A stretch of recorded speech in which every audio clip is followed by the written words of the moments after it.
So nandito tayo sa may bakanteng lote. Yung viaduct ng on-ramp patungong south. Nagukay sila dati doon sa may mga concrete barrier na yan. Tapos dito naman sa likod. Tapos tinakpan ulit nila. Tinambakan ulit ng lupa. Tapos nag-soil testing na sila sa part na to. Dalawa na. Tapos na nila soil testing yan. At yung mga nagso-soil testing ngayon nandoon na sa unahan. Bossing, magandang hapon po. Anong company po sir dito yung nagso-soil testing?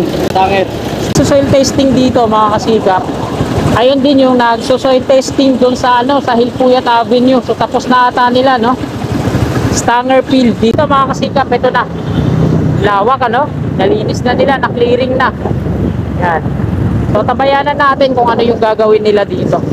Ito yung double decker. Sa kanan dyan yung flyover, yung decommissioning din, no? Para bigyan ng daan yung NSCR. At ang ganda dito, ano?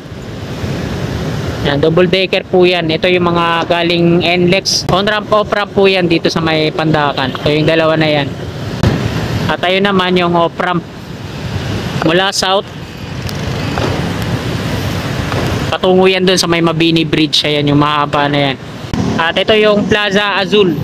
Ang Plaza Azul sa Pandakan, Maynila, sinlawak ng halos 10 basketball court. Dahil may playground, dinarayo ito ng mga bata. Ang problema, nasa gitna ito ng dalawang kalsada. Ito yung dating park. Maraming mga palaruan to dati dito, no? So, itong park na to, naging peligro din to sa mga bata kasi kabilaan napapaikutan ng northbound tsaka southbound na highway. So, delikado sa mga bata na walang guardian. Pagpupunta dito, tatawid na lang bigla. Sinimulan ko to, walang naniniwala sa paligid ko. Ano? Magandang hapon po sa lahat ng mga kasikap natin, sa mga solid viewers, sa lahat ng mga kababayan natin Mapaluzon, Visayas, sa Mindanao, at sa mga kababayan natin dyan sa abroad. Magandang hapon po sa inyong lahat. Nandito po tayo sa kaba ng Quirino Avenue, northbound. At mag-update po tayo dito sa on-ramp, off-ramp to Top Rojas Boulevard. At yung on-ramp naman dun sa dulo, patungong south. So, ayan, wag na po natin patagalin to kasi medyo maambon na po. Umpisa na po natin. Ito mga kasikap, yung toll dito sa kaba ng Quirino Avenue. Sa kabila yung southbound at ito yung northbound. Ayan yung on-ramp, off-ramp sa taas. So sa ngayon mga kasikap, bukod tangi pa lang yung bukas ay yung on-ramp. Ito yung mga sasakyan na yan, pakyat. Yung off-ramp niya wala pa at yung toll niya hindi pa gumagana, no? Tuloy-tuloy pa rin yung ginagawa nila dyan. So dalawa yung toll dito, no? Para sa exit sa south. Yung Skyway ngayon mga kasikap, may pagbabago silang ginawa. Lahat ng mga mag-exit na yung toll. Kagaya po nito. At ito na yung paligid niya dito. Medyo maliwalas na. Dito sa gitna, may mga concrete barrier na kailera patungo doon. Sa may Quirino doon sa may Quirino Station ng LRT1. At wala na nga po yung mga puno dito sa paligid niya, no? At hindi natin alam mga kasikap kung kailan mag-i-start yung extension patungong Top Rojas Boulevard. Andyan lang yung mga abang niya dito sa kaliwat kanan, no? Dito sa kaliwa, sa kanan yung mga abang niya. At yan, nakunan na po natin ang update dito sa may toll. Diretso na po tayo dun sa unahan. Sa on-ramp naman, patungong south. Titingnan natin kung ano na yung progress dun na ginagawa dun. Kung ano na yung update dun sa soil testing pala na ginagawa nila dun. So tara, let's go. Bali nung nakaraan, nung nag-update ako dito sa diyan sa may Osmeña, yung on-ramp patungong south ay tinakpan na halos lahat ng mga dati nilang binutas, yung na-drill. Tinampakan ulit ng lupa. Tapos nag-uumpisa na sila doon mag-soil testing.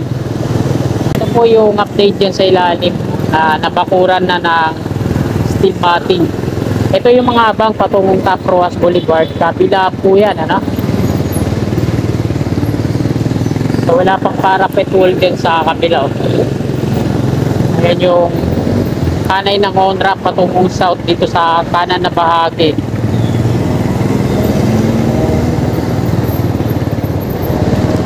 At dito naman sa ilalim, yan, meron ng mga vandals, mga pier. Ayan lang yung alam ng mga iba nating kababayan. Dumisan yung kapaligiran. Hindi na nga nakatulong na paper issue pa. linis-linis tingnan ng paligid yung mga pier na yan, tapos ginagawa nila sulatan ng kung ano-ano. Okay sana kung isulat kung bawal umihi dito, mga ganun babala, pero iba walang dimaintindihan yung ugali ng iba nating mga kababayan. Ito mga kasikap, yung on-ramp, dalawa yung on-ramp na yan, yung diretso doon sa gitna patungong NLEX, at ito naman sa taas yan yung patungong south naman yan. At ito sa baba yung viaduct na yan, ay naman yung off-ramp mula doon sa south patungo dito sa Top Roas Boulevard. At nandito na tayo sa President Quirino Interchange. Mamaya titingnan din natin doon, ang lawak na. Dito muna tayo. So ayan mga kasikap, yung viaduct ng on-ramp patungong south. Ayan. Bali, nagukay sila dati doon sa may mga concrete barrier na yan. Tapos dito naman sa likod. Tapos tinakpan ulit nila. Tinambakan ulit ng lupa. Tapos nag-soil testing na sila sa part na to. Dalawa na. Tapos na nila soil testing yan. At yung mga nagso-soil testing ngayon nandoon na sa unahan. Bali, ito yung pangatlong hukay nila dyan. Tinakpan na rin at na-soil testing na yan. Pati yung pang-apat. At nandun na sila sa may pang-5 at pang-6. So ayan yung titingnan natin. Pero bago tayo magtungo doon, unang ko muna dito sa interchange. Ayan yung viaduct ng Skyway Stage 3 patungong south. Ito yung off-ramp mula doon sa south bababa. Tapos isa yung mag-exit doon sa toll. Yan, nagsasangayan doon sa dulo, no? Isa yung pa-exit dyan sa toll. Tapos isa naman yung paakyat dito sa Top Roas Boulevard. Yan. Doon. At ayan naman yung on-ramp mula Quirino Avenue, no? Northbound patungong NLEX po yun. At ito yung President Quirino Interchange. So may mga pagbabago din na ginagawa dun sa kabila. Nag-clearing na sila dun at maliwalas na yung part na yun. Hanay po ng toll. Mamaya papakita ko sa inyo yan, at hanggang dun sa may dating park, ayun yung Plaza Azul. Doon tayo mag-e-end ang ating vlog. Ipapakita ko rin sa inyo yan. Tatanungin din natin sa unahan kung anong company yung nagsusoil testing dyan. Kasi pagkaalam ko dito mga kasikap, in-award to sa DMCI. Sila yung gagawa sa rampa na to, on-ramp patungong south. Itong dalawa, nadaanan natin. Tapos na ang soil testing to. Ayan. Tinampakan na nila ng lupa yan. So, tanungin natin kung anong company yung nagsusoil testing. Bossing, magandang hapon po. Anong company po sir dito yung nagsusoil testing? Bakit po? Ba ang gagawa ng on-ramp na to, DMCI? Hindi ko lang po alam. Ay, hindi nyo po alam yun. Bale, tapos na yung doon sa likod. Ito na lang. Dalawa na lang, tatlo. Tatlo na lang, no? Di ba last doon sa may kotse? Hindi ko po alam kung saan nakagawa dyan eh. Mayroon kasi doon. Ito lahat. Mayroon kasi doon na ka-red na circle eh. Tapos, pinukaya na rin konti. Baka kasama pa yun. Yan nandun sa tawid ng tulay. Tapos mga po siguro sa makatagdan tulay. Ah, lagpas pa. Sa madami pala yung mga itatayong poste dito, no? Salamat po, sir. Ayun pala nakasulat po. Yun, Stanger. Stanger Peel. Yung nagsusoil testing dito, mga kasikap, ayun din yung nagsusoil testing doon sa sa Hilpuyat Avenue. So tapos na ata nila, no? Stanger Peel, dito yung gumagawa. Ayan, nakasulat sa may ito, yung service nila. Stanger Peel po yan. Ayan din yung nagsusoil testing doon sa Hilpuyat Avenue. Nandito na sila sa part na to. Ito, bago magtulay. So madami pa daw pala dito, madadagdag, no?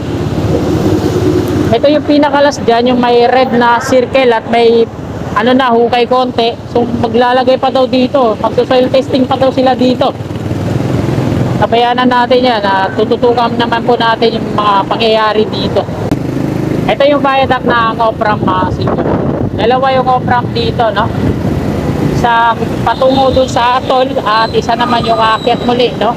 Then sa rampa naman, palabas ng Quirino Avenue dun sa on-ramp, off-ramp, haba ng Quirino Avenue sa may toll. So ito yun, sa gawin po natin, kanan. Kaya no, dito sa isa yung pababa, mag-exit dyan sa Pedro Hill Street. Ayan yung toll. So dito mga kasikap, ito na. Lawak, ano? Nalinis na nila, na-clearing na. Yan. So, tabayanan natin kung ano yung gagawin nila dito. Yan, tawag na oh. Kung magdadagdag pa ba sila ng kalsada dito, no? Kasi kung dadagdagan to dito, mas maganda. Maiiwasan yung pagkabulbul lagi ng traffic dito.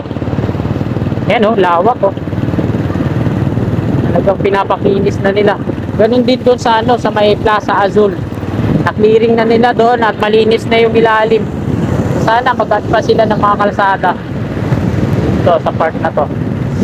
Yan yung on-ramp patungong NLEX po yan.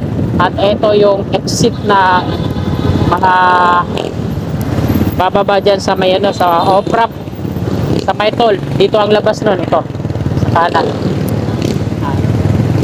Pwede siyang kumanan dyan patungong Santa Ana, Manila at dumiretso naman.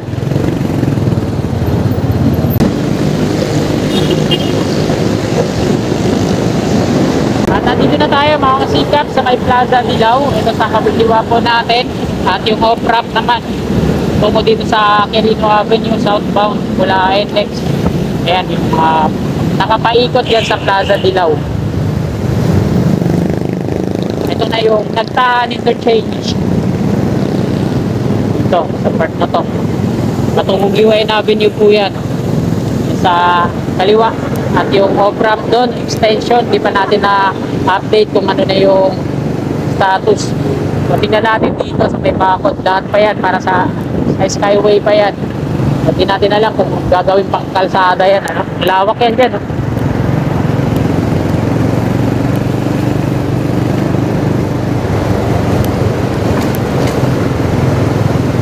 At dito naman, ito na yung Plaza Azul, mga kasikap. Sa ating gawing kaliwa.